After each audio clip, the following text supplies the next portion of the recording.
Okay, what we're going to do today is we're going to show you how to break down an entire body.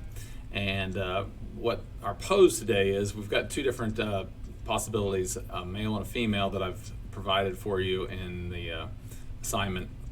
But it's contrapposto, and the contrapposto means that the hips and the shoulders are opposite. So the hips, the right hip of this girl is up high, and the right shoulder is down low. So it's Italian for against. So they're opposing each other, and so that we've got the weight of the whole body on one leg. The other leg is out here, not really holding anything. So that's a kind of a common pose, especially in Instagram right now.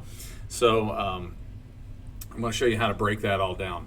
Now, what we're going to do is measure the body in numbers of heads, not in inches or feet. Okay, so it's a little bit strange.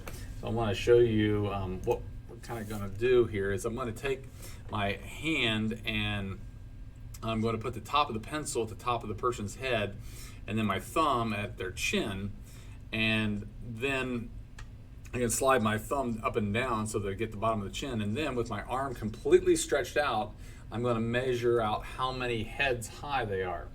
So if we look right here, I'm going to put my hand face up and the pencil face up, and then if I can do this in the camera, then what I'm going to do is I'm going to turn my hand so that my pencil is straight up and down. So my fingers are horizontal. My fingers are not pointing up. My fingers are horizontal, just like this pose here.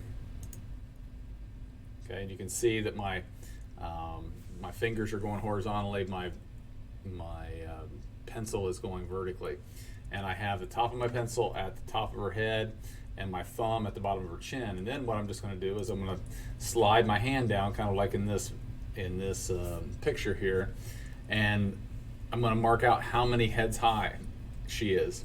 Now, in this case, it's about 7. Sometimes it's about 7.5. This might be about a 7.25 because her toes don't go completely down there. Male and female proportions are close, but a lot of times they're not exact. A female seems to be closer to 7 heads high generally. Now, these are generalities, and a male is 8 heads high.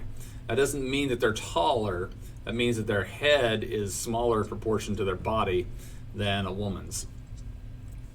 Again, generality. So there are no rules in art. It's just only suggestions. So in this case, what we're going to do is I'm going to come down maybe a couple of fingers here, and I'm going to try to get about this high. So I know I need to get 7 heads. So I'm going to roughly, now I like to do it in ovals. You could probably do it mathematically if you wanted with a ruler, but I'm going to get kind of close. 4, 5, 6, and I got a little bit long here. 7. So I want to make sure I'm doing head shapes in this kind of oval. I don't want to go like this, and I don't want to go like this or a round circle because it's going to throw us off. Now I've given you some other helps in the classroom files, but now I can kind of break things down. So I know that her chin is right here, and her shoulders are a little bit below, and this contrapposto kind of angle here is her right shoulder is her low shoulder, and so we have some neck right here. So I want to just kind of map out where everything goes. The bottom of that is her kind of the split in her arm, or like her elbow right in here. Then about 3 heads high is really the split in her shirt, or in her suit. So I know that's the split there. 4 heads down is really the separation of her legs. And then 5 heads is right at her knee. So I could make some little notes there. And then 6 is really mid-calf.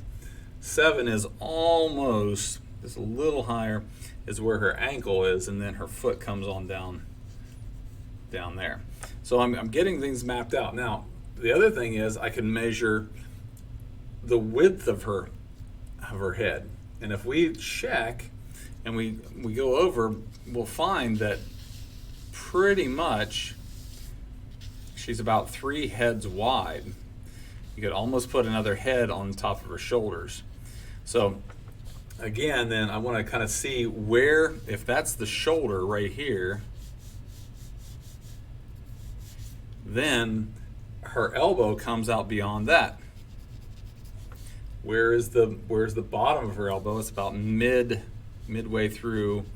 We said that the elbow is right here, midway through the 3rd head. So that's where her shirt is, or her suit, but her elbow comes out beyond this line. So we want to really, really draw lightly.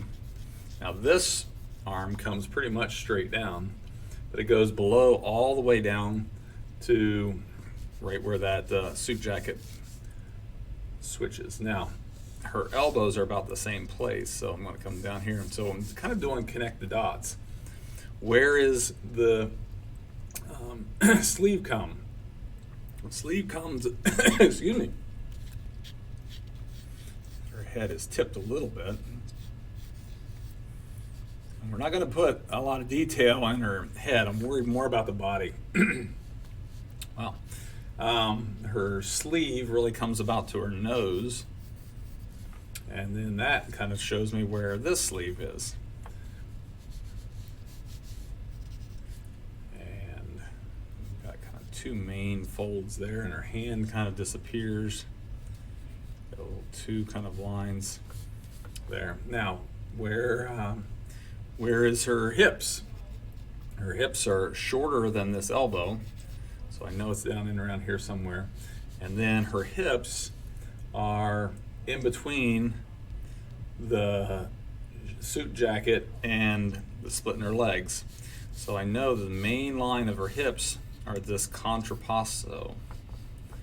So they're opposing each other here. And then, but this comes in about right where her hand is, in her palm of her hand.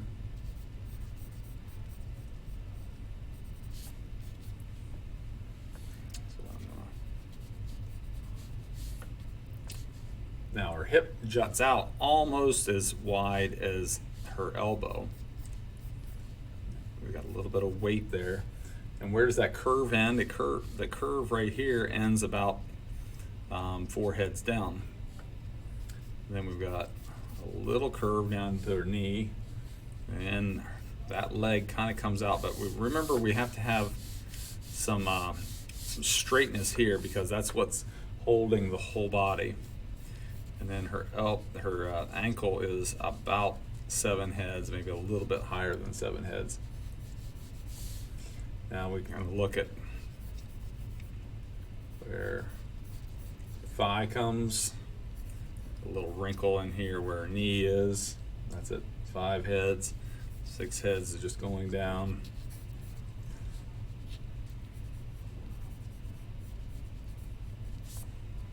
Okay, then, now you can see this is, let's see. Come down here, that's where the split in her jacket is, and her shirt, and blouse is like this. Now, but if you don't get the number of heads right, or they're too fat, if they're like this, then that makes the shoulders way on out here, and then everything looks weird. If it's too skinny, then it looks like Slender Man, and that's not right either. So we want to get this angle right as well. And it's kind of more of a fluid line, not a lot of wrinkles, and my hand is in the way on this example, but you have the full file. So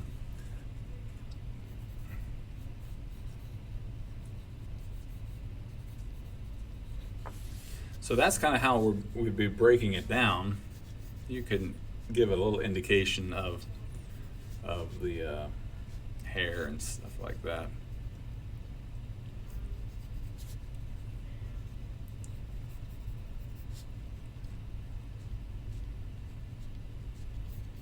Okay, but I'm really not concerned as much about that. So I haven't drawn very dark right here. I've got everything in proper proportion. I'm just going to bounce around and look at, is everything there? Do I need to bump this hip out a little bit more maybe? I've got kind of two little curves here. I got one curve here, one curve there. I can start to give indications of where there are folds here. And there are several, but they're really a limited number of folds. So you don't just go in there and crank out just lines. We've got really two up here and one kind of major one down here. So the critical thing is measuring the head just like this, and then you're just sliding your hand down, boom, down to the second one, third one, fourth one, all the way down. That gives you that roadmap to where are you going to go. Then you're going to also get the width of the head. Okay, and be careful not to get that too wide or too thin. It's pretty much the width. Now sometimes, and I think of one graphic is that I have is they've laid the head this way to see how wide it is. I personally like this, the width of the head here, and just set it on its shoulders. But again, there's no rules in art. There's only some guidelines and things that I think have worked well with others. So you're going to get that laid out. You're going to get everything in right proportion. Then I think this needs to come over a little bit more.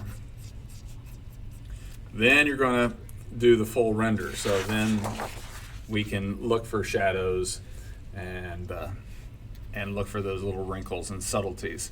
So again, look at this. This is not outlined. So we need to make sure that we're drawing light enough that when we go to shade, we're not getting some like coloring book picture where we have dark lines and then just colored in. That's not what we're looking for. We're looking for what's called half tones, and half tones are the halfway points between dark and light. Okay, so I didn't get much of the legs done. I got the starting, the indication, but I didn't get completely there. But so that's what we're going to looking for. We want to make sure that we've got that contrapposto hip movement, and we definitely, the large part of this grade is going to be based upon do you have things in the right proportion? And we're just going to, again, just practice shading like we have in the past. Okay, so you can choose the male or the female, and hope you have fun. But this is a good way to break down any kind of a person. So if you want to draw comic books later on, same kind of basic thing, only maybe a more dynamic pose. But